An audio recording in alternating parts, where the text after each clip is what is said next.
Hello, and welcome to A Star to Steer Her By, a Star Trek podcast, episode 230. Woo! No. Is that right? Yeah. Oh my god, it is right. I have no idea what numbers are anymore. Well, thanks for ruining my shit. Whoa! It's on a roll there. I could have sworn it was like 280. I was like, wait, that can't be 280? right. Yeah, I also thought it was way higher than it is. That's going to be towards the end of Voyager, isn't it? What? Okay. I don't know. I've got the spreadsheet open, but I don't care.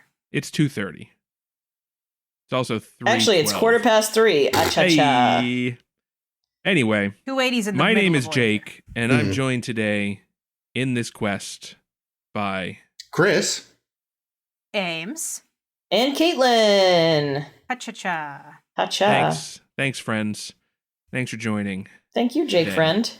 Topic for having today us. is Star Trek Deep Space Nine. Whoa. We're going to talk about 2 episodes in the final arc.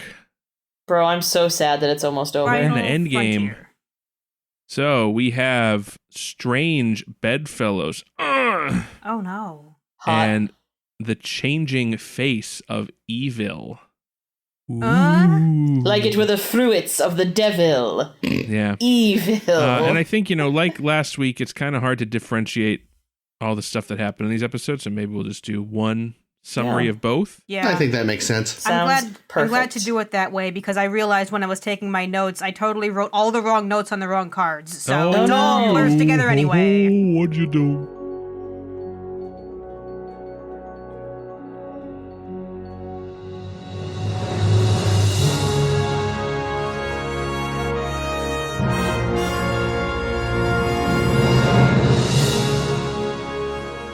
All right, well, anyway, in these 2 episodes, again, Strange Bedfellows and The Changing Face of Bedfellows, we pick up where we left off.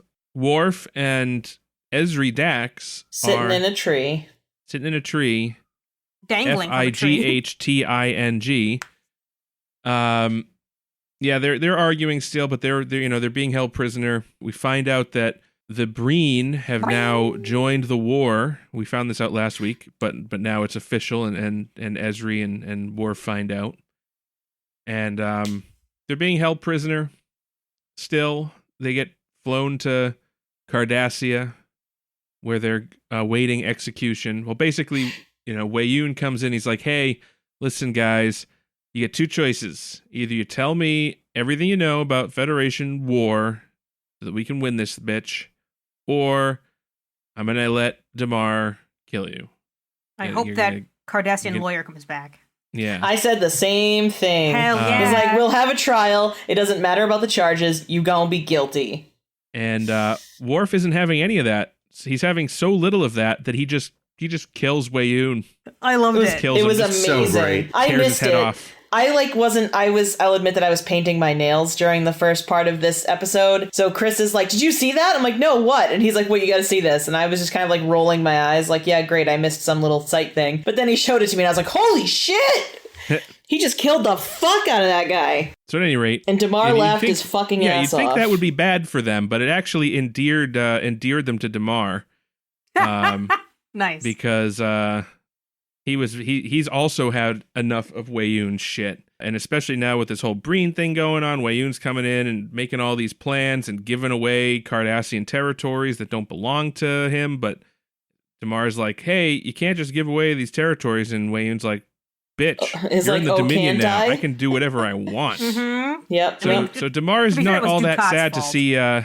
to see the end of Weyoun 7, I Yep. guess Yeah. that was. But he's soon replaced by Weyoun 8. Like who is- immediately. Like immediately, they just got him out of bed. Thought about real quick. And so Weyoun 8 is same old Weyoun, no special stuff this time, pretty as far as we know. Isn't being a Weyoun special enough? Aw. It's true. What more do you want? So again, Damar's still not that impressed with this Weyoun. Meanwhile, Ezri and Worf continue to make escape attempts. They take apart a bed, use it to hotwire the door, and then kill a couple of guards. But then they get caught. And then they're left without a bed, so they have to lay on the floor and argue about bullshit. Yep, so much. And then Damar comes and is like, "Hey, time for that execution I promised. And they're like, all right, fine. 5 more minutes. They're walking down the hall to the execution, and Damar kills the 2 Jem'Hadar baddies. Yeah, in another blink and you miss it moment. Yeah, he takes out the Jem'Hadar escort. And he's like, hey, I got an escape ship waiting for you. And so you take that thing to Deep Space Nine, get the fuck out of here. And hey, when you see Cisco, let him know he's got a friend Aww. in me. Yeah. I got a friend in me. It's not even that. It's that you have an enemy in the Dominion, and me too. The enemy of my enemy is my friend. Yep. So they Randy Newman the whole thing. Yeah, and they make it back to Deep Space Nine just in time for the next episode, Changing Face of Evil. So I'm just finished with their storyline. I mean, that's really basically it for Ezri and Worf. Not much else happens with them specifically. They both ogle Julian for a while. Oh yeah. There's a one ogles, one scrutinizes. I know they're not looking at them. They're not looking at Julian through the same eyes. Anyway, back on Cardassia, it turns out that I can't remember the order of things. So no, me neither. It's all one blur. This might be out of order. So Damar, is like he does a emergency broadcast presidential alert system and is like, attention, everybody. And by the way, I'm the head of Cardassia, and we're a member of the Dominion, but fuck those guys. That's literally the last scene of the episode. It is, fine. yeah. You've really. I'm doing it storyline by storyline, like Chris did last week. This is the end of Damar. Yeah, but you missed all of his chatting with his Cardassian friend. Okay, yeah, Damar. Okay, so fine, whatever. Damar is clearly plotting some kind of resistance. He's got a new friend who is another Cardassian. Who looks a lot like Bobby Moynihan. Sure. Ooh. He's an SNL actor. So they're like planning a little resistance to the Dominion, which is announced at the end of the episode. And that announcement. And they make a big announcement about it. And it turns out that their coming out party was to go and blow up the cloning facility where they make the Wayuns. Oh yeah, it was fucking great. Wayuun 8 is feeling a little sad that he might not be. There might not be a Wayuun 9. But while also somehow feeling more turned on than he ever has in his life, I think.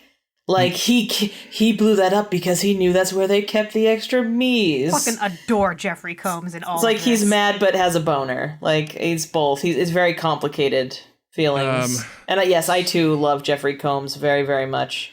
He has like fast become one of my favorite parts of the show. Anyway, Jake, sorry, honey. Take us away. So rewinding back to the beginning of the episode, back on Deep Space Nine, Trouble in Paradise. Because Jesus, I'll say. Cisco's married to Cassidy, and it turns out she can't cook for shit. And fucks up all his peppers. And he's a domineering piece of shit and won't let her live her life. And wants her to do all the emissary shit that she's not into. And wants her to I'm like, no. no. Oh, by the way, you're married to me now, so you got to go do some fucking blessing. So, in essence, we now have learned that, yeah, and Quark is like, marriage changes everything, and clearly in this case, it did. Was that but Quark they still or love Martok? each other. Or both? Well, yeah, Martok gives Cisco a quote-unquote pep talk where he talks about how much of a bitch his wife is for like 5 minutes. That bitch killed my dog. Yeah, killed his dog. I have thoughts on that. Remind me. Okay. So yeah, Martok, great at like, and he's like, oh, and I love her. It's like, Jesus Christ. That's the thing. Thanks, Martok's Martok. into it. Like, yeah. he is totally okay with all of it. I would kill more dogs for her. Oh, Martok, stop it. So, but please stop killing the dogs. But, peppers are Cisco's targ. And Cassidy the kills them. difference is he's like, I could grow more peppers, but that fucking bitch, hate her. Hate that fucking bitch. But it's okay, they kind of work out their marital situation, and by the end they're okay. For now. Also with Cisco and company, there's there's the Dominion's making a play for that Chintaka system that we fought so hard to get at. So we're gonna have to send a little armada over there and shut that shit down. So we head off into battle, and This is after the Breen attack, right? Oh yeah. The Breen attack Can't on leave Earth. that. Yeah, the They Breen fucked up attacked the Golden Earth. Gate That's Bridge, right. those yeah, pricks. They fucking bent it. Yeah. Terrible. They wrecked Damn you that all to hell! They wrecked that matte painting like, whoa. Yeah, Yeah. the Breen attack Earth, so everyone's a little pissed off about that. So they're like, let's go give them a spanking in the Chintaka system. Mm. So they go to Chintaka, and everyone's there, and the Breen are there, and turns out, remember last week we were wonder why the Breen joining the war changes everything. Turns out the Breen have a weapon that can just shut down your ship. Yikes. Doesn't matter if you got shields or anything, it just turns it off. It's just Definitely like does fucking, change everything, doesn't it? The Breen So they called make, up Star Wars, where they got their costumes from, and said, "Can we borrow an ion cannon?" Sure. Yeah, so it changes. I'm sure we'll one talk about that in the specific future. So yeah, they shut down the ships, blow them up. They destroy the Defiant. Like it's not adrift but salvageable. It's just Gone. So sad. Jesus. Worf Cisco didn't was even so get to say upset. ramming speed. Like, I made a ramming speed joke, and I remember what it was. He was like, "Oh, I'm preparing the cannons," and I'm like, "Okay, but are you ready to be at ramming speed?" yeah, there was no Because chance at important. ramming speed this time. And female changeling bitch decides to let the survivors live. And I was like, that's new. Yeah, Yeah, that that's was a really mistake. stupid choice she made. I mean, she's I like, let 'em- understand what she was thinking, but we'll talk about it. No, Yeah, she's because like, let it's them live just Remind because me us to they'll talk go about and tell the others.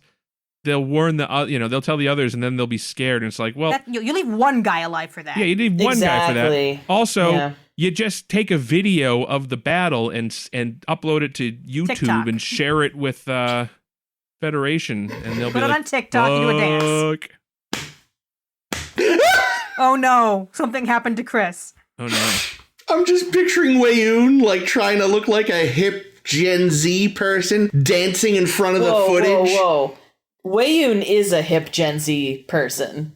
There. Wayoon is every So what do you mean generation. trying to be. You mean nailing it? Come on. Mm. Come on. Anywho, shit doesn't go well at Chintaka, but everybody survives. No. Back the at Defiant. DSS-9, and Admiral Ross is like, hey, Benny boy, don't worry, I'll get you a new ship. And Yeah. we'll even make the seat higher for you, just because it's I hope it's an O berth. I hear they've got another Defiant in the Mirror Universe because we're never going to go back there. So that plot line all just never getting tied up. Oh my god, that would be amazing though if that was how they flipped the mirror universe on its ass. Because a lot of the time the people come from the mirror universe because they want something from our universe. But what if we went to their universe and stole the fuck out of their Defiant? That would actually be amazing, Ames. well, that Thank didn't you. happen, and it's not gonna. So. Damn Well, it should, goddammit. One Mirror Uh, Call but what- Ira episode Stephen on what? Bear and you tell that Bluebeard motherfucker he better go back and fix it. What did happen, however, is our old friend. What's that fucking dude's name? The priest guy. Oh my god, I wrote it down. Sobel? Solbor? Sobor, Whatever. I think, yeah. That Sobor. guy. Which is short for so boring, which is what his That- job is, hanging out with Kai Winn man. every fucking day. Jesus Christ. How hasn't he, quit by now? But no, yeah. So on Bajor, we got Kai Winn hanging out with our good friend Anjol, aka Gul Dukat. Hot. Golduke hot, am I right? His Mhm. initial name was Gul Swaggering up. Do Not. Dude, so much swagger. So much. I was so into it. all right, I was well, like, we'll talk okay, all about it. wow. We'll talk Chris all about it. Let me rewound so finish we can watch the fucking swagger. 50 Let Jake minutes finish. in. Fine. Jake is trying to do something. Okay, I'm sorry. Thank you, Jake. You're doing Yes, great. I'm just trying to get through this. We're so clever so far. So anyway, they so Anjol and Kai Winn are hanging out, in alternating between plowing and reading. Drinking wine. Drinking It's been a lot of that wine. spring wine. And a lot of fruit. And Human Kai fruit. Winn keeps asking Solbor for like these forbidden texts. So like he keeps like Kama Sutra and shit. And he keeps bringing him. He's like, you shouldn't be reading this shit. This stuff hasn't been read in thousands of years, and it's bad news. And they open up the book, the book of the Costamojan, because oh, by the way, now Kai Winn figured out in her visions that she's actually talking to the Pa Wraiths, not the prophets. Whoopsie. How does she now take this she's- news? Yeah, she wasn't Not thrilled. well. She wasn't thrilled about it, but then Gul Dukat's like, listen, our race are better anyway. Fuck those guys. And she's like, you know what? Yeah, fuck those guys. Let's let the Pa race out of the fire caves and everything will be better. It'll bring about the restoration of Bajor. Better Bajor. Bajor 2.0. So that's why she needs all these crazy books. And so whatever keeps bringing that shit. So what? But he doesn't feel great about it, so he sneaks in there at night to like just take the books back because he's like, I really don't want her to read this shit. It's gross. She won't notice if they're gone. What the fuck, Solbor? And as he's like sneaking away with the books, Gul Dukat sees him and gives him, decks him with one punch. Nice. And takes the books back and is like, eat it, bitch. So we're hanging out with old Kai Winn, and next day or so, and Solbor comes in. Oh, by the way, the Book of the Kosamojin, totally blank, nothing written on the pages. They flip through it. It's like, it's a joke. It's just a joke book. Somebody put that in the archives. It's like, don't ever open this book. Well, and fucking Gul Dukat was like, oh, it's blank. This is a fake. It's like, you fucking thick idiot. I don't know. I think he was tempted to just blame Solbor. Yes. Kill that guy. I'm just saying, I think he's an idiot. That's what I'm saying. Wrote this Disagree. used He's not an idiot. Disappearing ink. Disappearing, reappearing ink. Solbor pops in and is like, hey, Kai, your boyfriend here? I did a little digging. Did a little DNA scan on this bitch. Guess what? He ain't even a Bajoran. Hey, guess what else? Look at his fucking face, you dumb bitch. Listen it's to that fucking voice. Gul Dukat! Gotcha! Did you not notice the swaggering? So much swaggering. So she's like for like the second time in the episode, surprise Pikachu on Kai Winn's face. Wait, You're not the prophets? You're the Pa Wraiths? You're not the fucking emissary of the Pa Wraiths? You're Gul Dukat? So like she's shocked and appalled for all of 10 seconds. And then she remembers that she wants that dick. I think that's what really happens. Murders Solbor. Yes. Just stabs him. Does a little stab-a-rooney. Took your time though. It felt like, it's like you could feel that it was coming, but you feel like he got a lot of time where he could have just turned around and run away at any chance, and he's just standing there. And then she drips some of his blood onto the book of the Pa Wraiths, and it lights on fire. But then when the fire goes out, all the words are back. It's like a hamburger helper. Just add Solbor blood. Yeah, apparently. Ugh. So now Dukat and Kai Winn have the key to unlock the Pa Wraith upgrade from the fire caves. That's DLC content. Not for nothing, but wasn't hamburger helper bad enough without making that link? Yum. So these are very fun episodes for me. Oh my god, absolutely. It was crazy how much happened. Wow. A lot happened, but I feel like, and here's the thing. I feel like they're doing a fairly good job with the pacing and following it. Strong pacing. Because I was thinking like just how differently structured a long arcing like serial plot that goes over several episodes is from episodic episodes. Yeah. And the fact that there are 15 fucking plot lines going on at once. And so far, I'm following them. Yeah. Whereas in something like a Discovery, I follow very few of them. Well, I was going to say, especially when you consider that, like, we've seen these, these writers try to mix a bunch of stories together in shorter amounts of time, and it gets lost and convoluted. And some of the times it feels like they're trying to do too much. Sometimes it feels like, really, this had to be 2 episodes. But considering all of that, I think they're doing an excellent job. So because it's like the least important thought I have. Good. I just want to get this out of the way is I kind of feel like, it was still not a nice thing to do, but I feel like releasing your old Targ into the wilderness is probably how Klingons deal with their old Targs. Yeah, dying with honor. Yeah, I feel like they don't bring them to the vet to have them put down. Like, they send them off to die in glory fighting whatever crazy bullshit lives in the Kronos wilderness. Starving in the rain. Nah, he tried to take out something and got killed. Yeah, he found the bigger fish, as it turns out. Because there's always a bigger fish, folks. Or a younger Targ. Yeah, it's such an interesting idea of, Martok being like, oh yeah, marriage, am I right? And we had to like learn, because I know we were talking about how Worf is a better husband than a boyfriend and a Starfleet officer, but Sisko's the other way around. Sisko's a bad husband. If you're ever playing Marry, Fuck, Kill, don't marry Sisko. Marry Martok. Well, Martok, I mean, he's even like, I know I'm going to lose the war, and he's okay with that. Like, it's glory. He'll find glory. Yeah. Doesn't matter if you win or lose, as long as there's glory. They must have like the wildest like even for Klingons, their sex must be crazy. Dude. Because hot damn, that man is completely infatuated still. So good for them. Good for them. When Ben was trying to force the whole go bless the expectant mothers or something ceremony, and he started up with, oh, and they were asking me about you. My first thought was, fuck, the Bajorans are requesting Cassidy get pregnant. And I was ready to be very angry. And then it's, they want you to preside over their stupid ceremony. I'm like, okay.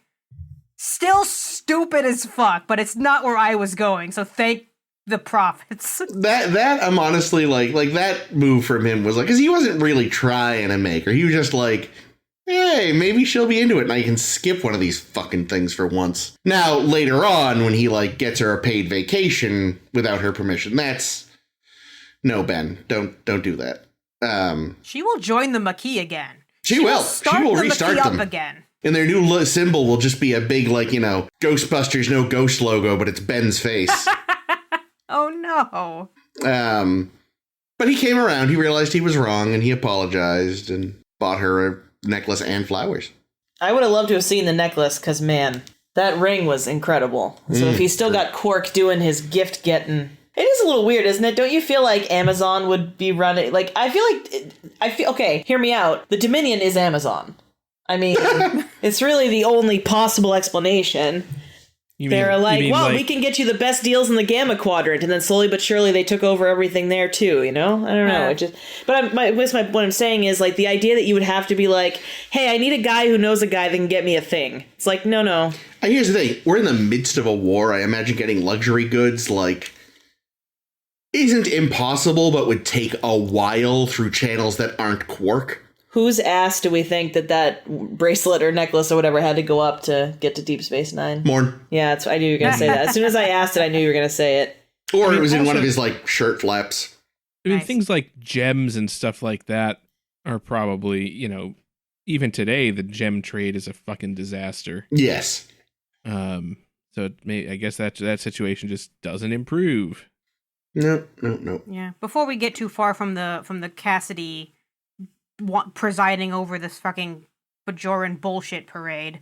I read that there were like 2 scenes that were filmed but cut because they wouldn't fit into the episode that were related to that plot line.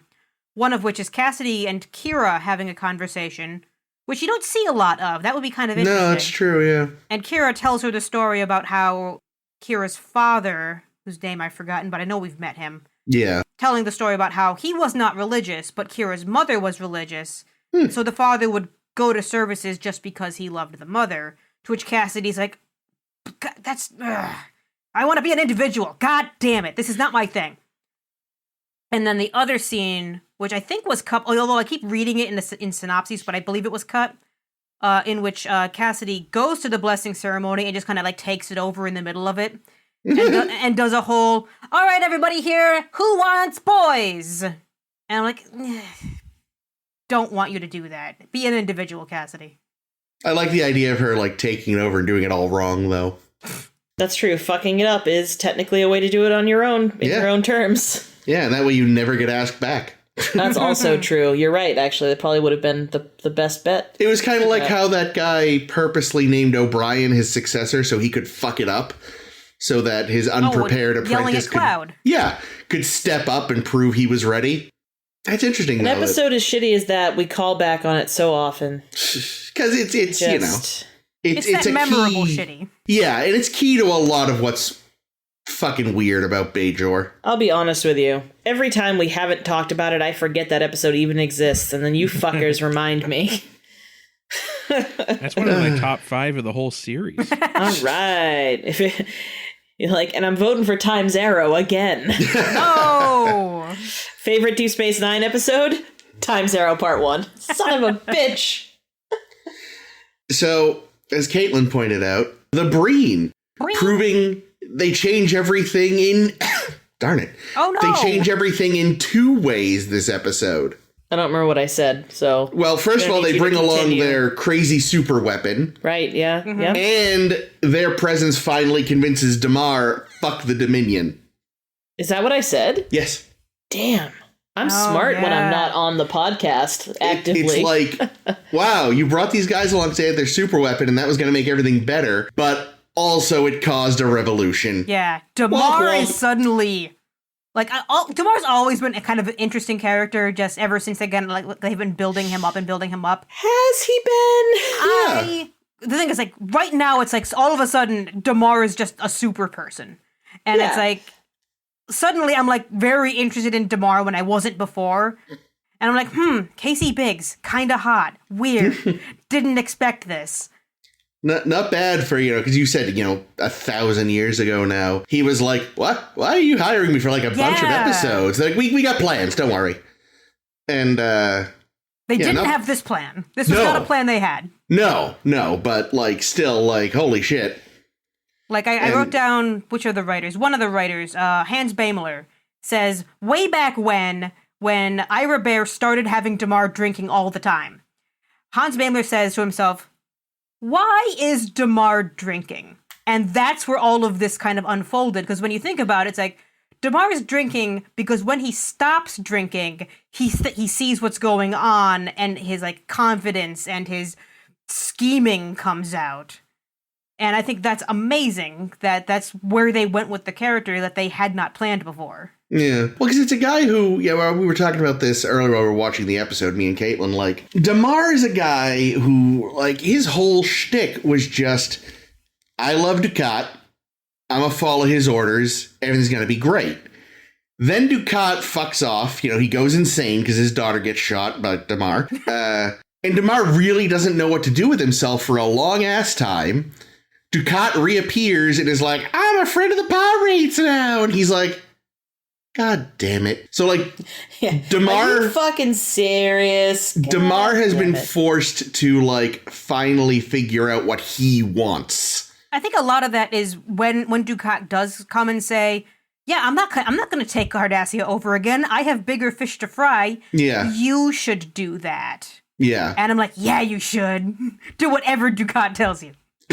But, he actually had to kind of finally really take charge. He was in charge of the Cardassian side of the Dominion, and we all knew he wasn't in charge, himself included. Well, and that's why he drinks. Yeah, well, he drinks because this whole time he's been a true patriot that really believes in Cardassia, but he's had to be a puppet. Yeah. And he's had to watch as all of his rights are stripped away, and his country is just, like, raped of its most important resources, which, of course, in this case is its people. I mean, 7 million and he just people. has to sit there and watch, God damn, if that wouldn't drive any good-hearted patriot to drink. Yeah, the scenes in which, like, Damar's talking with one of the many Wayuns, saying, you said you were going to help the battle at Septimus 3 where all of my people just got killed, and Wayun says, I didn't say that. I said it would all work out, and it did. They got killed. That's how it worked out. That's exactly what he said. What he said was, as we were watching it, he said, no, don't worry. Their deaths won't be in vain. I swear. And I turned to Chris and I was like, I mean, they're going to die, but it won't be in vain. Like that was what he actually said. Yeah. What Damar had misunderstood was that the death that had already happened wouldn't be in vain. When it's like, no, Damar, he means the ones that have happened and the ones that are still coming. Yeah, he means he's going to let them all die, bitch. The Dominion has no care in the world for the resource that is your soldiers. Yeah, none whatsoever. They can just build more Jem'Hadar. They can clone more a fleet of Wayuns. Yep. They don't care about the person aspect, the number of people they have, because that's something they have control over. Yeah. Cardassians, kill them all. We don't care. We have people enough. Yep. I did love Wayun's face when he realized his pseudo-immortality has been nipped in the bud. Yeah, that's fascinating. At least for the time being. Yeah. That's a great, like, I could be the last Wayun. Oh god, even The last before way unicorn. before the coup, when Wayun had to go tell the founder some bad news or another, and he was just like, I'm sure she'll be fine. And if not, I look forward to meeting the 9th Wayun.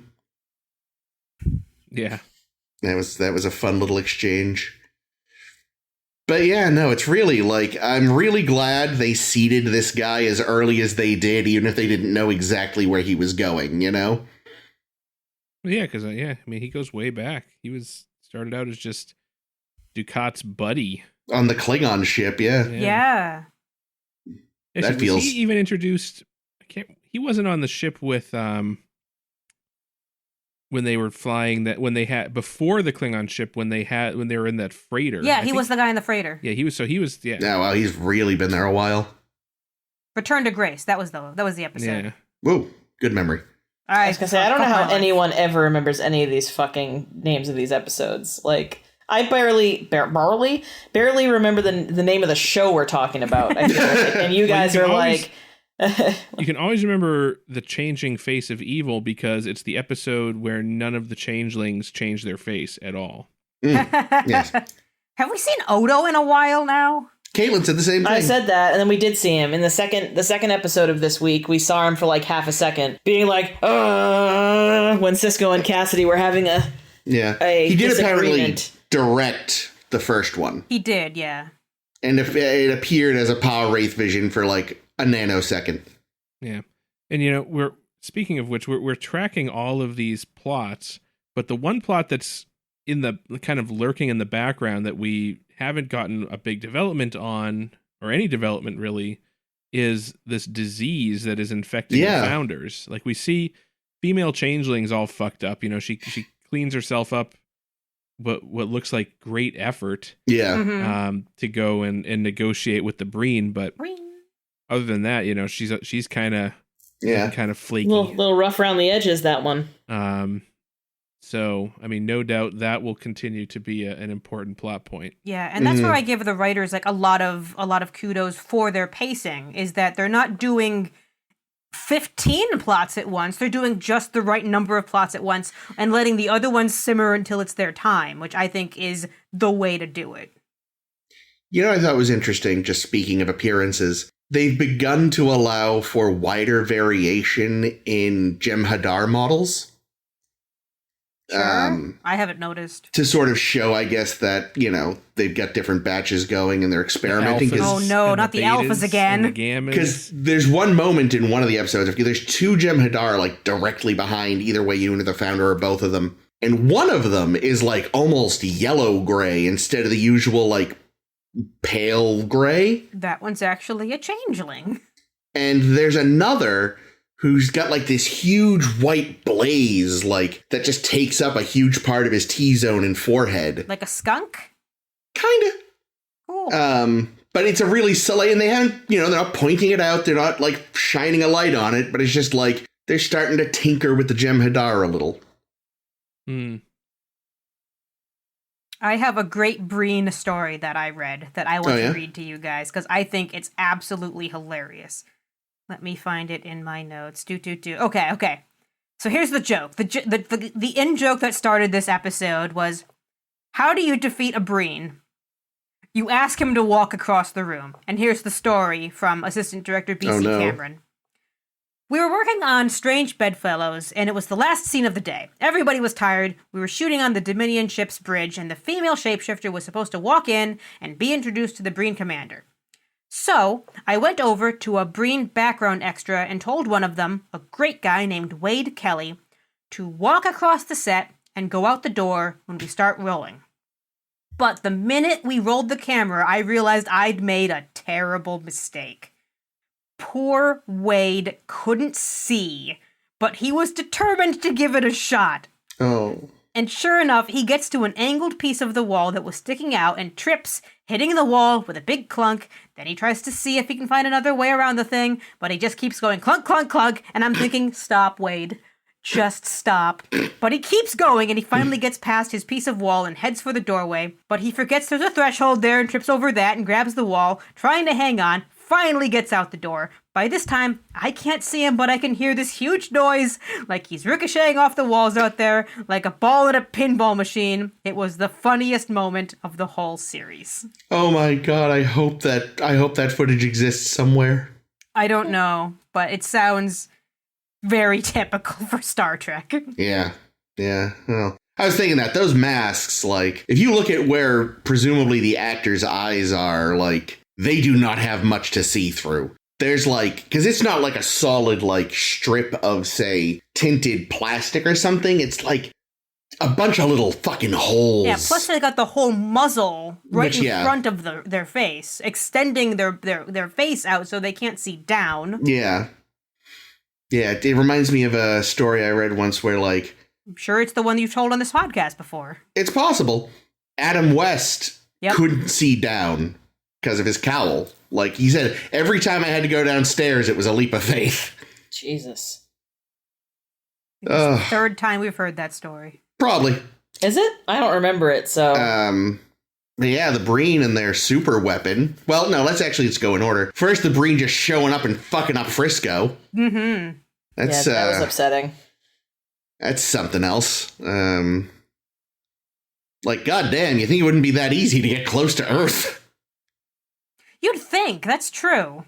Like, we know they have those early warning systems that the Borg completely steamrolled. Maybe they used their weapon on all the ships on the way in. Well, so that's the interesting thing. Like, I imagine they mustn't have, because no one seemed prepared for it at, Shintoka? Thank you. Like, I feel like that was a more conventional sort of get in, blow shit up, fuck off. They lost a bunch of ships there, they even said. It's like they were saving that for the Shintoka system, which, like, I guess that kind of makes sense. You just act like you got normal weapons in one assault, and then when you get to the big one to retake this strategically important place, you're like, oh, P.S., we have an ion cannon. Yeah, but you'd think the Earth assault would be a big assault. You would, but it sounds like it's kind of like that weird plan Martok was doing, where it's run in, stir up trouble, and leave. Yeah.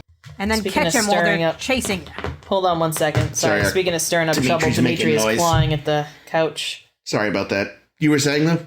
I was done. I think we overlapped you a little. I apologize. It's okay. Yeah, well, that's the thing. I think this was about not taking Earth. This was about psychological warfare. Sending a message, yeah. Yeah, and it's also the writers showing you, so the Breen, they're powerful. This is how powerful they are. Yeah, it's like, hey, remember last week when you were like, what the fuck, the Breen changes everything? The fuck is that supposed to mean? Well, let's show them. Let's give them a little taste of what we're talking about here. Show, don't tell. I like it. Which was good, yeah. Well, it's good, because if they had really never, got back to it, it would have been like, the fuck, the Breen changes it. What? Yeah, now it's like, oh, Jesus Christ, the Breen. Yeah. We're lucky they haven't tried to take over before. Yeah, really, what was stopping them? Their heads, their helmets. Yeah, yeah, really. They walk into not being able to get out of doors without concussing themselves. Because I mean, they fucked the whole fleet. You know, when they pulled back, like Klingon ships were on fire. A Romulan warbird was fucked. There were like 12 dead Excelsiors. Like every that weapon Oberth of theirs. and light years exploded. Yeah, in sympathy, yes. Yeah, they weren't even actually nearby. No. It was just a disturbance in the force. Yeah. Yeah, it's the most fragile ship in the fleet. So yeah, no, that was a good way, because like again, we were all like, it does? Oh, fuck me, it does. So it does. Touché.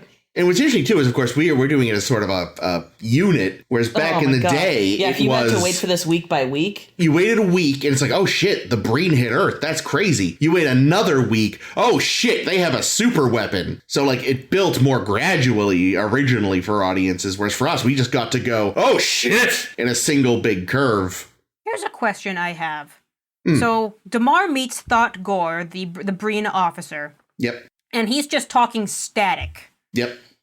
Wayun and probably everybody else can understand, and Damar says something to the effect of, I didn't know I'd have to, adjust my translator for Breen. Yeah.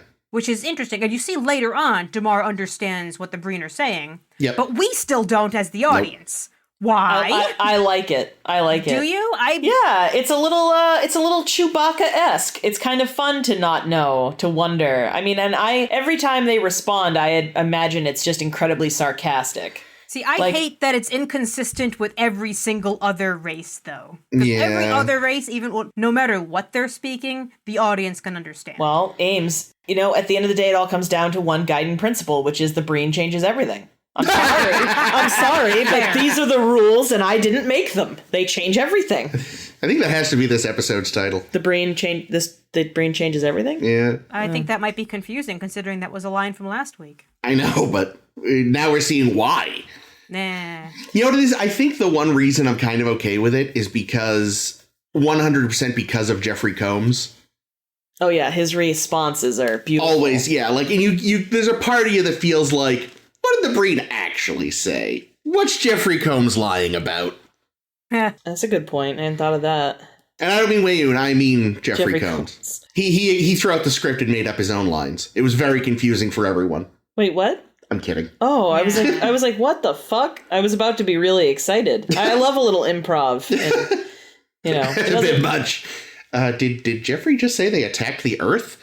Well, I guess we have to write that in now. Make it so. Well, no, but like in Curb Your Enthusiasm, where there are guiding principles and like there's a line that they want you to get across and such. Not necessarily true, complete improv, but even real improv, you get input from the audience. I don't know. So, The thing I wanted to start talking about is my favorite thing to talk about, which is Gul Dukat. Oh my god, that whole fucking plot was like the best part of this. It's so like the scenes with Louise Fletcher and Mark Alamo are some of the best stuff we've seen out of those characters. And Seriously. 100%. I'm just knocked down by it. It's so amazing. I like that they resisted the urge to have her go full evil right away. Oh yeah, like her character now, because I know I've complained about her characters just being evil in the past, but this character, you can see the decisions being made. You can see the journey that she is on throughout these 2 episodes, learning like, shit, Kira is telling me to not be a Kai because the problem is I have too much power. But that's not the problem I think I have. The problem I think I have is I don't have enough power. It's kind of like, what I love about it is it makes her a tragic figure in the original sense of the word, where like, because nowadays tragic comes to mean anything with a sad ending, basically. But originally the idea was it's someone who is brought down by an inescapable character flaw. And that's hers, is this need to, because you feel like if she stepped down, that's what needed to happen. That's what the prophets were waiting for. If she'd step down and live a life of true humility, she could have been saved. Mm-hmm. And that scene with her and Kira was amazing because, like, again, Kira's even, she sees there's a chance for this woman she hates so much. Yeah. And she is so open and honest with her. She doesn't just be like, too late, bitch. She like tries, she's so excited. Like, maybe you finally got it. And then she realized, no, she hasn't. Fuck. And that damn it, scene you're a too. lost cause. Yeah, and the look on Nana Visitor's face when it's like, oh, you're never gonna get it. You were this Damn close. Oh, so close. Yep. Rats. Rats. I like it. Oh, and it's great because I remembered, like, oh no, this isn't gonna work. But there's a minute where it's like, wait, am I remembering it wrong? Does it work? Nope, it doesn't. But just watching Dukat play everything in like his classic Dukat way. And he's brought, because I know, like, when we first meet him as Angel, he's playing the meek farmer who's like innocent and like just happens to say these words every so often that bring up, all the prophecies and shit. To suddenly like, nope, I'm just gonna take charge. I have taken charge of everything, and Kai Winn doesn't even notice that I'm controlling all of this now. Mm-hmm. And she's still like totally there and totally doing her own thing, and it's all excellent. Yeah. And then, oh god, the fucking, like, even though she's given in to the whole plan, when she finds out he's Gul Dukat, the like moment of just abject horror. Mm-hmm. It's like, she backed away. Yeah. Like it was terror stricken. I have fucked Hitler. Holy That didn't last shit. long, Yeah. though. Yeah, she got over it right away. No, but even then, She was like, oh my god, I fucked Hitler. It was Damn, good. the dick is good. I fucked Like, Hitler. that's- Let me now murder my most trusted confidant. Well, he might have and let then it continue out. fucking Hitler. Yeah. If he let it out, though, she'd be boned, and that's worse. I mean, she's already been boned. Yeah, I was gonna say, if she Yeah. kills him, she can be boned in a good way. That poor, stupid bastard. Solbor? Like, it shows how, again, like, he clearly thought there was hope for his boss stroke friend, maybe. He's now obviously never seen a show like this, No. though, because it's like, as soon as he walks, you always wonder about that. It's like, Yeah. as soon as he walks into the room, you're like, oh, dude, you have fucked up now.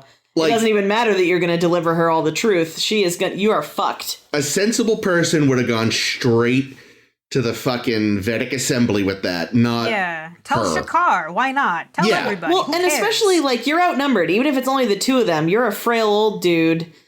They're, middle-aged-ish, but there's two of them, so, That's I the don't thing. know. Just He feel like still- you need numbers, is all I'm he still saying. believes in where the power is. He still believes the Kai is the most powerful Right. one.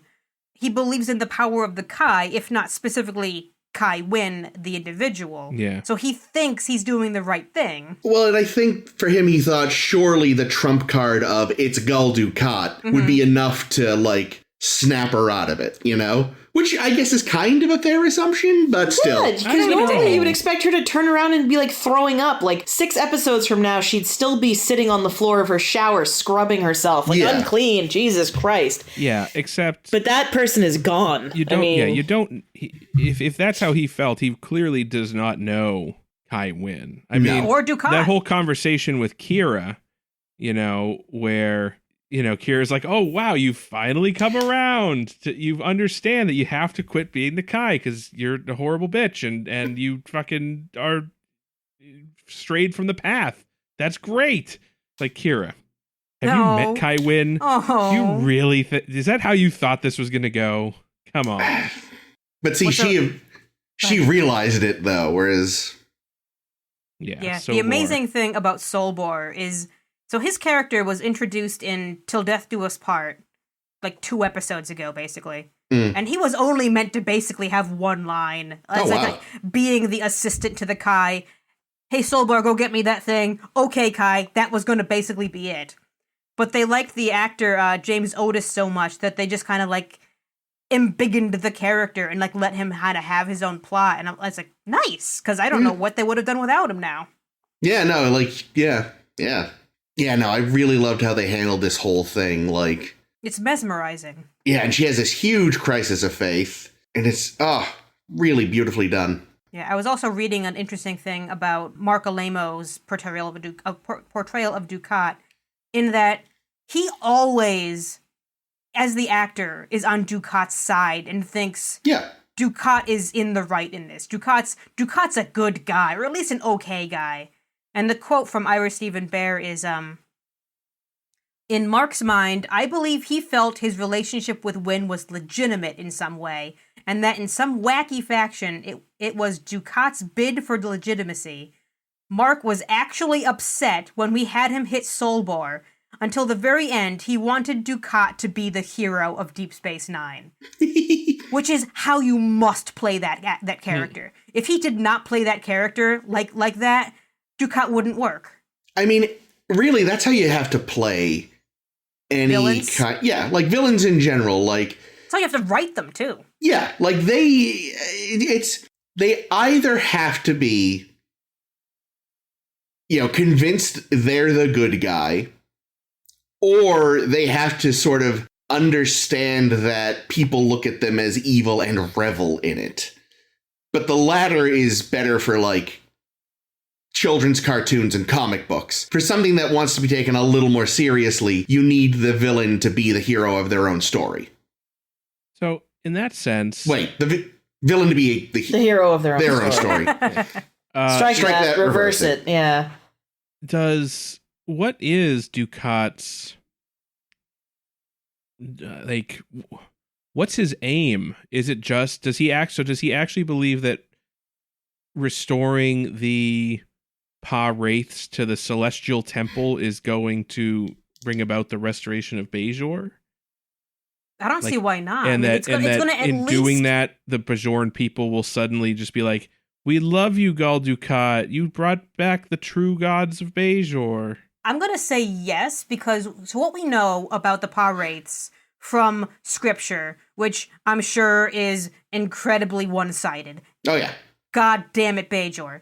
What we know about the power wraiths is if you let them out, if they win, if Cosmogen had won against Kira that day or whatever the fuck, it would have basically started Bajor over, it sounds like. Mm. And starting over with a clean slate and like building it up so that he's in control and making everybody who gets to be a part of the new Bajor all on Ducat's plate. Yeah. All consistent with what Ducat would want. Yeah, but does it also, like, in wiping the slate clean, is that also now, going to, like, kill everybody, or? Well, that's what I would assume. It's like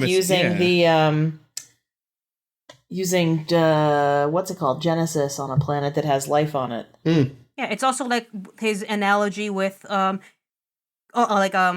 his quote unquote fields that were not producing whatever the fuck he was supposed to be farming. If he were Angel, who he's not. Nope. Saying, nope, what you gotta do is you gotta set the fields on fire? Yeah, burn it all and start over next year. Yeah. Which is exactly what Kai Winn says. Like, oh yeah, I guess that will bring about the restoration. We have to start over. Presumably the power wraiths, if, they're being at all honest, like, if they want... Because that's the thing, like Jake, you said it weeks ago, like, do the power wraiths actually care about having worshippers or not?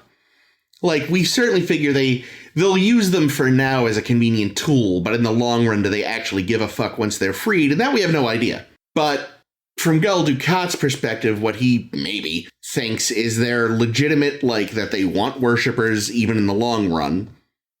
And, like, he seems to think, like, at least some will be spared, presumably the existing cultists and, I don't know, maybe every criminal, thief, and asshole on Bajor. Like, there would maybe be some population for him to rule over, at least in his mind. Again, we don't actually know what the power wraiths would do. Like, in reality, they probably, once they've gotten what they wanted, they'd probably wipe out everything they could. But again, we don't know for certain. That's just my assumption. But yeah, Ducat, I think, certainly believes they will leave him something to, Ducat over. Yeah, to swagger all over. Oh god, there was that one scene where on DS9 where he leaves her quarters and he goes down the hallway. He just struts. Yeah. Well, as I explained to Chris, that's because he has to walk like that because his dick is so big that if he doesn't, he takes himself out at the knees. Like, that's the problem.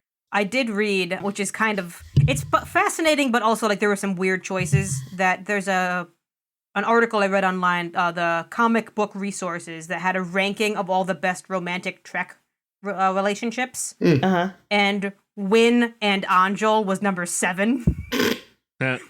Which I find hilarious. Well, it is kind of, I mean, that's the thing. It's like you hate it because you know it's bad the whole time and they're very evil. They're beautiful together. I mean, there was a point where she was like, she had her back to him when she was like upset. And I don't remember if it was like because she had just found out about the power wraiths or what had happened in that moment that was upsetting her. But he took one of those gigantic fucking hands, put his arm around her, grabbed her opposite elbow and turned her to face him. And I just like bit my fucking lip. I was like, oh my God, stop. Like, he's just, and the other thing is like, the more of this we watch, the more I'm just like, you know what? Actually, he looks good as a Bajoran. Ooh. I'm into it. So he's won me over. He's bad. And watching her come out of her like evil cocoon or whatever has been incredible. Like watching her literally wear her hair, like have her take her hair down or let her hair down. And then just, being like, all that time in Bajoran Bible school, I didn't feel shit.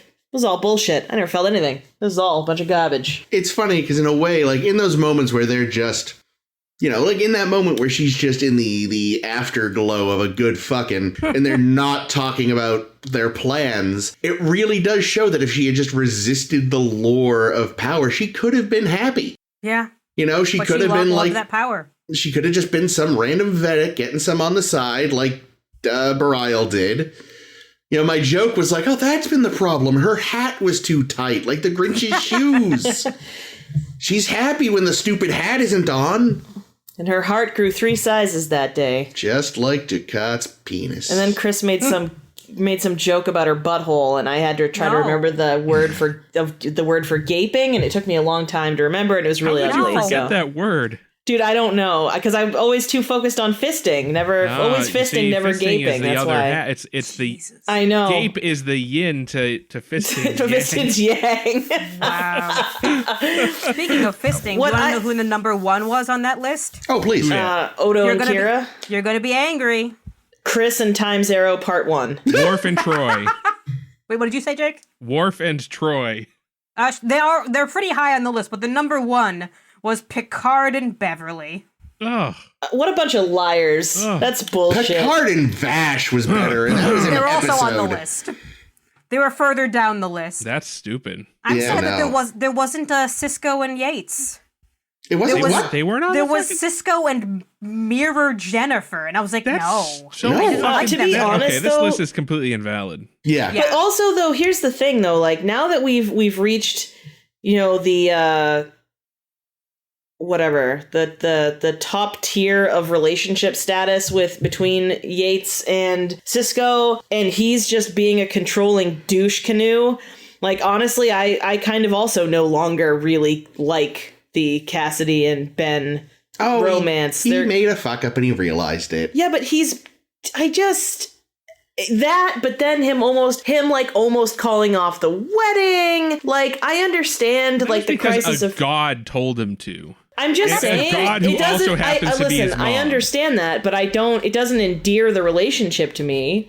Yeah, and that's kind of the thing, is Cisco is kind of the emissary first and anything else after. Yeah. Which is like It makes him hard to be a husband. Yeah. And Well, a that's like captain anyone who's like a sometimes. preacher, because I know that, like, obviously priests can't be married, but there are plenty of, sects in Christianity where you can, like, be preaching and be married. I think most of the Protestant faiths allow it. Well, it's because the Catholics were like, no, you can't get married. So they were either molesting children or fucking nuns. I mean, not saying that, it just seems like, kind of I don't know. Anyway, I'm not trying to be political for once. But, yeah, so I kind of feel like, Cassidy must really love him, because I feel like she kind of gets the shaft in a lot of ways. Not enough ways. Yeah, probably not. But yeah, just him going over her head about, like, her business, and it's like, Ben.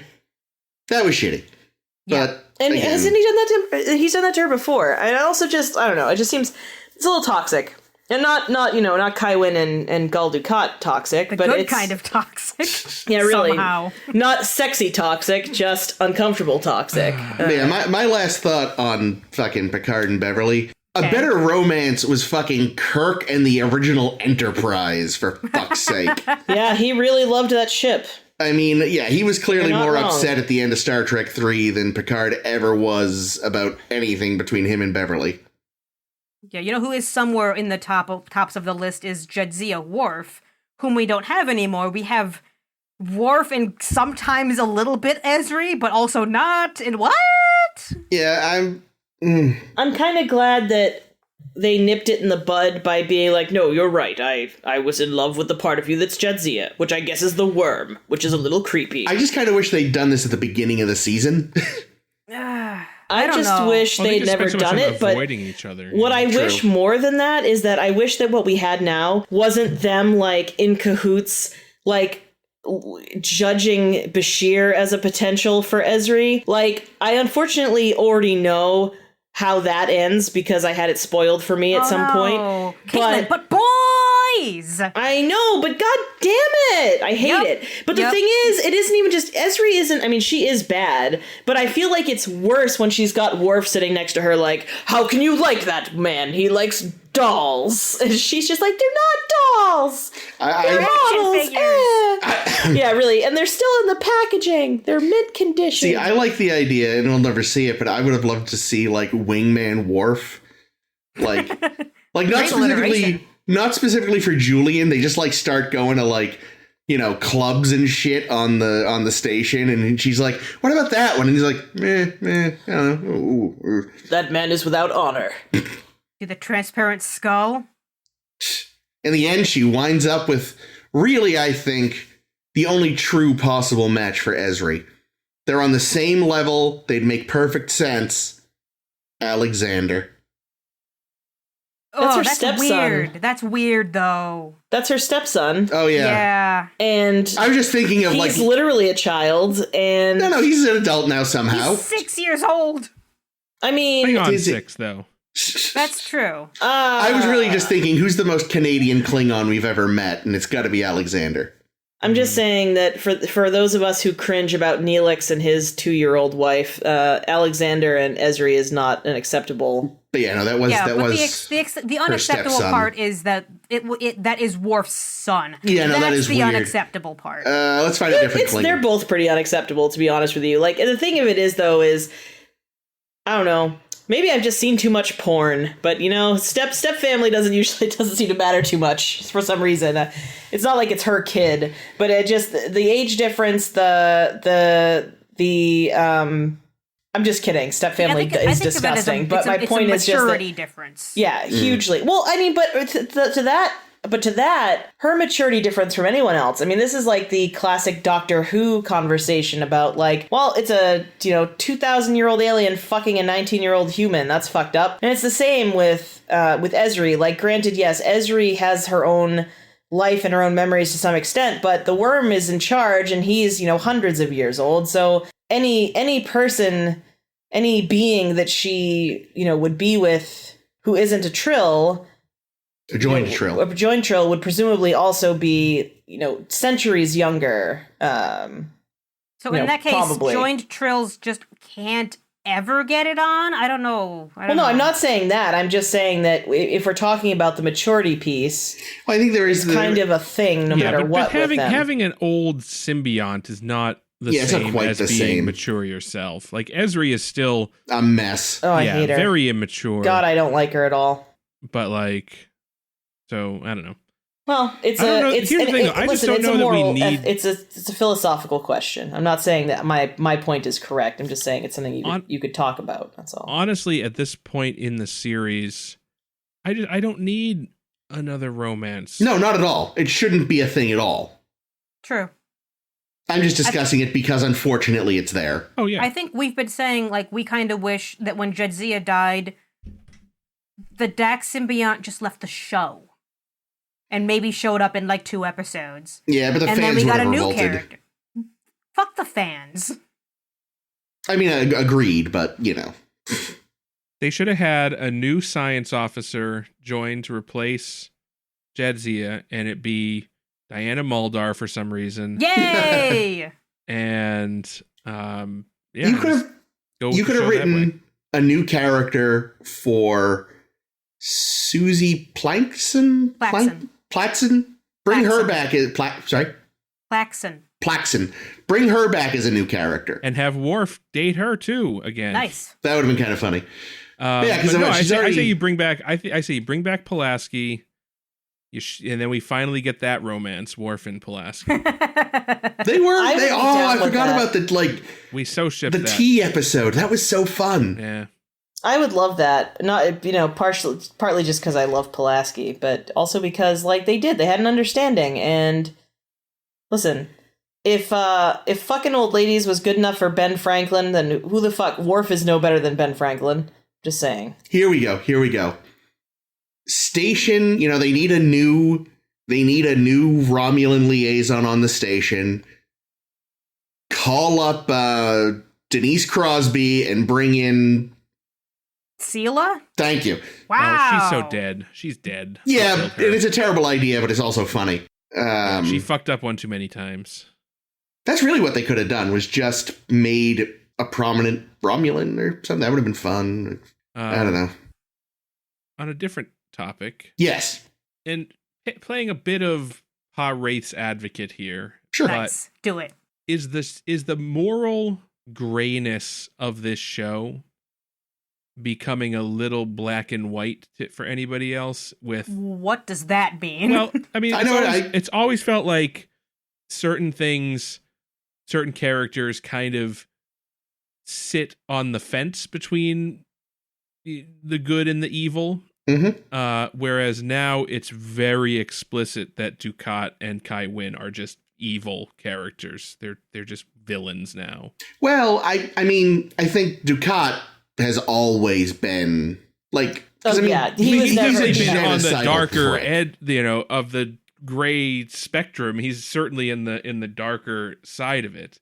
Sorry, the obsidian spectrum. Very good. But yes, you're right. Like Kai Winn has gone full like cackling evil. Like I feel like we're missing a little bit of that moral complexity. Well, once you introduce literal devils, and it's like you do kind of lose a little bit of something. Yeah, because to an extent, I mean, where were the prophets during the occupation? Oh, they don't care.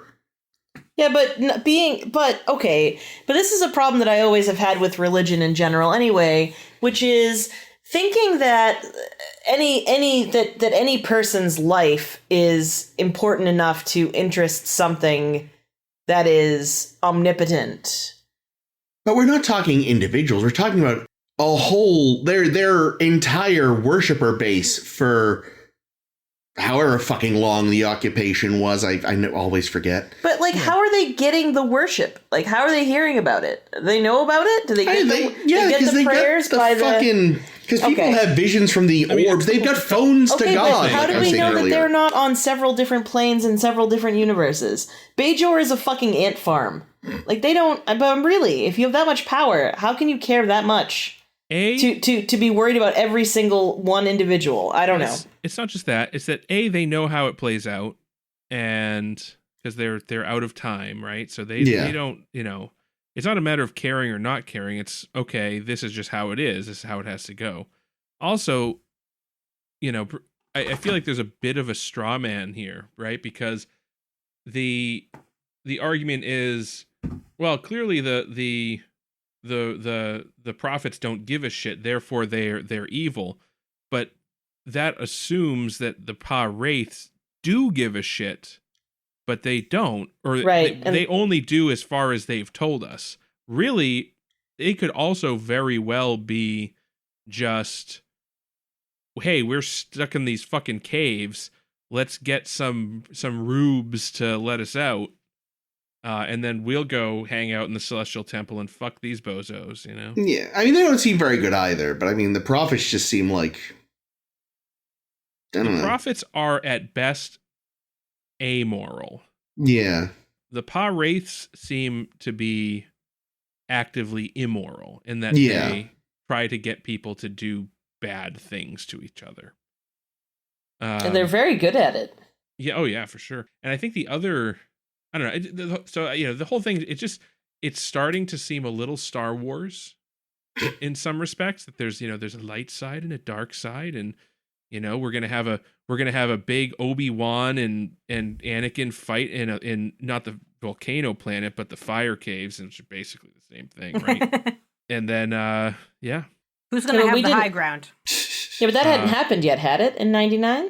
No. So, although it was, that whole battle was talked about for decades. I think it was somehow just understood that, I don't know if Lucas had talked about it in an interview or something before he wrote the movies, but the idea that he got burnt to fuck during their last fight was sort of just a known quantity, at least since the early 90s. Because I remember having heard about that well before any of the prequels came out, that Darth Vader got sick or got injured in a fight with Obi-Wan that took place over a volcano, and he fell into the volcano. Before I heard that, I remember thinking as a child that I don't know where I got this, but I imagined him sort of leading his armies into battle, and a careless AT-AT driver didn't see him, and he just squished him, got stepped on. That is legit what I thought for a long time. Your headcanon is horrifying and hilarious. It was clearly the ground was just soft enough that he kind of went in, so it didn't kill him. It just super fucked him up. And that's why he's so serious about wearing that helmet, because you never know when you get helmets save lives, says Darth Vader.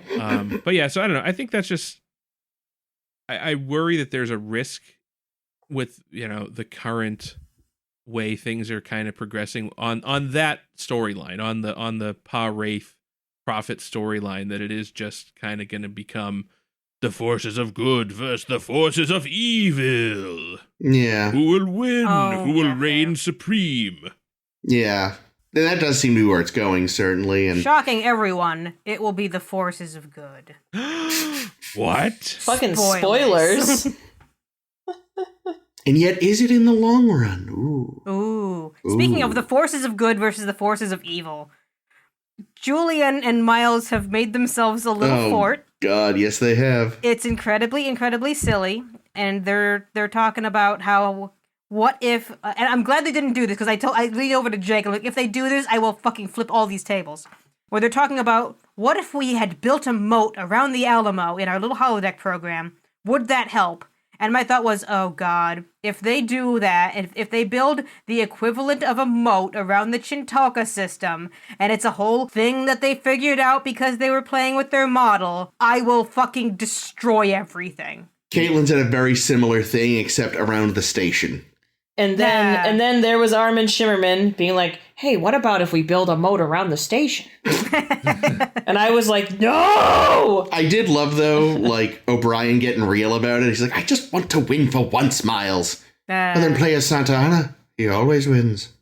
Well, that's, so that's the thing. It's like, this seems like the worst fucking video game. Especially during wartime. Oh no, you always lose. Like, why would you play the game? Like, I could understand playing game it once, and like to like have like, I've lived through all right, the experience. That does it. I'll never forget the Alamo now. I watched everyone get executed brutally. Great. And then you're done. Or like you go in and you change the parameters to be like, I could see there being some sort of historical revisionist angle. It's like, if I was commanding at the Alamo and I did this, and this, maybe we could win. Which is sort of like kind of what they're talking about with their stupid model. Yeah. It's like, but you have a fucking holodeck. You have the actual Alamo. Why do you even need the model? Anyway. It's like you could go in there, you could tell Davy Crockett. In fact, you could just Control-C, Control-V Davy Crockett and just have 400 Davy Crockett's. No, waiting. Fuck that. You use the character editor and make him 300 feet tall. Yeah, there you go. But anyway, so I could see doing stuff like that, changing the parameters to try and see if you can eke out a win. But honestly, it seems like they just play the game over and over and over again. And their best idea for maybe how to win is to have a moat. Also, there was already a moat around the model. I think that was just a stream. I think you were saying we could expand the stream into a moat. There you go then. Here's the thing. Between these two episodes, Bashir was back being his normal Bashir self because he managed when Ezri's missing and Quark does this cute little thing of setting a drink out for when Ezri comes back, which we never see her come and drink and fucking table flip. Bashir's there being all right. Bashir's there being all, but Ezri was so nice and I really think... What's that, Bashir? Oh, nothing. Fuck, God damn it, I'm so done with Bashir. Yeah. He'd made so much progress. Well, on the other hand, though, it's that, that's the cost of Quark at least not being a fucking creepy sex pest for once. Him being like, I'm going to set this drink out because Ezri will come back one day, instead of being like, I'm putting this drink out because I've secretly drugged it so that when Ezri comes back one day, she wants to like play with my ears and suck my dick or whatever. No. So it's like a step up for him to not just be like, I'm going to sabotage her relationships and be a fucking creepazoid so I can fuck Ezri. So you're right. Like, shame on you, Bashir. But, Quark, good job for being a little more acceptable as a person. I did like the face fucking O'Brien made at the end. Like, oh, Jesus, fucking bastard. There was a scene that was cut, evidently, between O'Brien and Bashir, in which O'Brien would basically say, like, okay, Julian, if you actually do want to go for it with Ezri, just be a fucking person about it, because ever since whatever that episode was with her parents that I had to deal with, I kind of think of her as a little sister. Oh. It's like, sure, O'Brien. Is this knowing about that? Is that what made you think that, wait, no, who said that Ezra should fuck Alexander? Was that you? Never mind. Definitely not. Never me. mind. Nothing to do with Ames. Yeah, well, as soon as I said it, I was like, wait a minute, Ames would never say that. That was my terrible idea. Ames would never say that shit. That I had not fully thought through before I said it. That's all right. Alexander should be shot. No, probably already has been. Oh, listen to you, Mr. I like Alexander all of a sudden. No, I said it a while ago. I like adult Alexander. No, I know. I'm just kidding. I like fucking perennial fuck up adult Alexander. Yeah, because it's a joke and you love things that are jokes. He's sort of like what you think maybe Tina from Bob's Burgers would kind of grow up into. Yeah, kind of. Sort of Never like a awkward, adorkable thing. But he's not. He's Alexander and he's the worst. There was a good joke that I did like that my new favorite character says. So this is Gul Rusat, who is Damar's friend, is watching Damar doing all his plotting, and he says, all this plotting and secrecy. What are we, Romulans? And I was like, I love you! He's saying what we're all thinking. Yeah. But also, like, have you met Cardassians? Like, what, are you kidding me? Obsidian Order, anyone? Come on. Well, see, the Obsidian Order's plots are way less complicated than Romulan plots, which is why they actually work sometimes. Are they, or do they just feel that way because Garrick lulls you into a false sense of this? Oh, no, this should actually make sense. Garrick's plots are insanely complicated, but actually work somehow. Hey, speaking of Garrick, where is Garrick? Yeah, I don't know. I feel like we haven't seen any of Garrick. Soon. I hope Good. so. Because we're almost done. And I mean, like, again, between the lack of Garrick and the very minimal amounts of Odo, yeah, it's like you know, it's actually in a way I was about to complain, but now I'm gonna say that it's refreshing. Usually what happens is, you know, a relationship starts and we never hear from the woman in the relationship again. And in this case, this relationship has started, and we're hearing from Kira all the fucking time, and it's the man that has disappeared. So, you know what? I mean, I still want more Odo, but at least, for once, there is maybe some justice. I don't know. We're also going to get more Some Odo equality. very soon, and I think you'll be unhappy, and then cry. Oh, no. Don't tell me that. Because of Odo. Well, I know, but I don't want to cry. Well, I won't spoil anything more, but we will see more Odo. We have also not seen a lot of Jake lately. Jake's right here. Ah. That's Who true. I I don't know realized- what else happens with Jake. I was saying to Caitlin, you know, there's one shot. It's like, man, when he's not in this costume, you finally see, like, Mark Alamo gives Sherrock Lofton a run for his money on sheer amount of leg. You know, he's a lanky motherfucker. I was like, oh, girl, there was one shot where it was from behind, and I was like, in this way, you don't have to see his face. It's perfect. He's all those legs and just a little bit of trunk and that butt. Oh, shit. It was really good. Damn. Yeah, no, Wow. I was drinking him up. He was a tall glass of water today, and I was like, yes, Very tall. please. I loved his He got shoes. exceedingly tall. Yeah, they were good shoes. They're dressing him pretty well for a simple farmer. Like, I mean, you can't see much of the shoe itself, but you can see the toe cap. It's a really nice shade of, like... It's like red. It's like almost like a light maroony. burgundy. It was very nice. It is nice. It's good. He looks good. Listen. Wow. I think he always looks good, so. Like I said, I'm just finally coming around to Bajoran Gul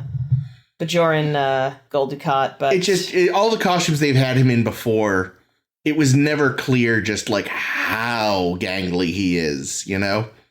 Because, like, the Cardassian stuff made him look bigger than he is. And even that, like, coat he was wearing as, like, Pa-Wraith cultist Dukat was, like, big shoulders and kind of long, so you didn't realize how far up his legs went. plus, you know, usually when he's being a Cardassian, just can't tear the eyes away from that neck. What is Jake doing right now? Jake is doing Italian chef's fingers. Doing Italian. Doing But Italian why? fingers. Was I don't Chris know. being Italian? Is that why? No, I don't know. I saw my hand in the frame and I would just happen to be doing this. I thought you were doing He just ran with it. beard pull. Alamo, he could be Italian. That's that could be an Italian name. Oh my god, he played Iago once. Oh, Ooh. I bet that. Oh God. Want. All right, listen, stop. I can't. I can't. Sorry, I was looking at his Wikipedia entry to see if he is in fact Italian, but it does not say. Alamo. One more thing. He seems Italian. Yes. One more thing, because I know just a minor thing that Jake brought up while we were watching is, so we're here doing the Chintoka battle, and Kira's here again. And Yep. Jake specifically says, why is Kira here? Yep. Yeah, she keeps ending up in a situation where she has to fight the enemy of the Federation despite Bajor having a non-aggression pact with the Dominion. Like, this seems like a serious conflict of, And I get, like, now that Jadzia is gone, they don't have anyone that can fly the Defiant, apparently, so that's... Oh, no. Like, couldn't you have had Nog do that? Yeah, you'd think so. Makes a little more sense. Doesn't Worf often do it? Oh, well, maybe he doesn't know. He doesn't. He commands. I don't Yeah, think we he's ever usually see him. Yeah. When Ben isn't I don't know there. if you want Worf ramming speed Ramming speed. at the controls. Worf R. Rozhenko. The R stands for ramming speed. Commander Worf, there's a Romulan ship that's between us and the enemy. Ramming speed. Cute. Worf, we need to leave the docking bay. Ramming speed. Well, shouldn't we just open the door? Hold on, let me call the guy. Hey, we need ramming speed. Oh God! Jesus Christ! Oh, and one more thing about the Breen is that they live in their little refrigeration suits. And Wayun is talking with who the fuck knows who. I think himself. Several Wayuns. And he's like, man, so you'd think that the Breen homeworld would be cold, and that's why they need their refrigeration suits. But no, the Breen homeworld is temperate, and the Breen are just super into it being cold. And I'm interested in that. I don't know why, but I found that interesting. You know what it is? It's nope, that doesn't make sense. I was gonna say it's like that stereotype of old people, but they're always cold. They always want it warmer, so that doesn't make sense. Well, See, all the Breen are old people. Maybe they are woolly, you know? Maybe. Maybe on their homeworld they go naked, but they can't do that around in mixed company because of their huge dicks. Mm-hmm. So they have to suit up. Yeah, could be. But if they just wore pants, they'd get too hot. And they'd sweat through them like that. So they have to have the refrigeration suit. I mean, I'm down for this headcanon. I accept it. Consider it accepted. I was joking earlier, but I really hope that actually was something Combs made up and they just let him keep it in. I enjoyed Jeffrey Combs a lot. Jake and I are finally doing a Babylon 5 watch. And Jeffrey Combs pops up in an episode. I'm like, oh, nice. Yay! Oh, I didn't know that. I saw a handful of episodes. Adorable in it. But I did not see that one. Of course he is. Man, we really should. I'm telling you, we should watch it. We should watch that show. I'm sure we will at some point. But I mean, we should do it for the show. No, I understand. I mean, there's a 110 lot of Star episodes. Trek. Oh, sorry, that was a cold chill. There's a lot of Star Trek action to go, yeah. I know, but I mean, I've already accepted that this is my life for the rest of my life. Like, I've accepted that this show will probably die when I do. You know, like that's kind of how, or at least for me, it will be at that point. Maybe you do replace me, but I feel like I will be doing this show for the rest of my life anyway. I might as well just admit it and get on with it. In fact, that's my question. When finally all of Star Trek has been canceled because of something Berman does, we'll be very old. Do we go to Farscape or Babylon 5 first? Oh, that's Stargate. a good question. Oh, well, there's so much Stargate. Oh God, yeah. Well, I know that would just take. I mean, let's see. So, how many seasons are there? I was gonna say we start with whatever has the least number and then build up. Farscape No, I was gonna say we already did Firefly. Well, but I'm saying like if Babylon 5 has 5 seasons, but Farscape has 20, and like whatever the other one was. What did you say? Farscape? I already say that. The other one. Stargate. Yeah, Stargate has roughly what? So 2,000 episodes. I think so. All right, so that'll be last. 10 seasons.